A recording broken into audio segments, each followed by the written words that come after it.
এটা হচ্ছে gear up K60 একটা টর্চ লাইট যেটা মাল্টিফাংশনাল। দেখেন এখানে যে টর্চ লাইটটা ইউজ করা হয়েছে এটাকে আপনি চাইলে এভাবে বড় করতে পারবেন, আবার এরকম যদি দূরে যায় এটা কিন্তু 1.5 কিলোমিটার কভার করবে। আমি যদি স্টুডিও লাইটটিকে সম্পূর্ণ বন্ধ করে দিই তাহলে বুঝতে পারবেন। দেখেন এটার আলো কিন্তু যথেষ্ট ভালো আর যথেষ্ট বড়।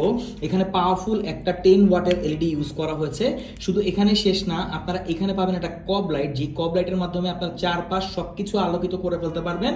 এখানে ইমার্জেন্সি লাইটও আছে, সো ইমার্জেন্সি সিচুয়েশন আপনি ইউজ করতে পারবেন এটাকে। আমার কাছে ভালো লেগেছে এটা টর্চ লাইট, দেখেন অনেক দূর পর্যন্ত এটা কভার করে। এখানে যদি খেয়াল করেন একটা ডিসপ্লে দেওয়া আছে যেটাতে আপনি দেখতে পারবেন কতটুকু এটাতে চার্জ আছে। আর এখানে আরো ইন্টারেস্টিং জিনিস হচ্ছে, আমি এটার ব্যাটারিটাকে আপনাদেরকে একটু দেখাই। এখানে হিউজ একটা 3500 mAh এর ব্যাটারি ইউজ করা হয়েছে, তো ব্যাটারিটাকে আপনি চেঞ্জও করতে পারবেন। বৃষ্টিতে ইউজ করার মতো একটা torch light gear up K60।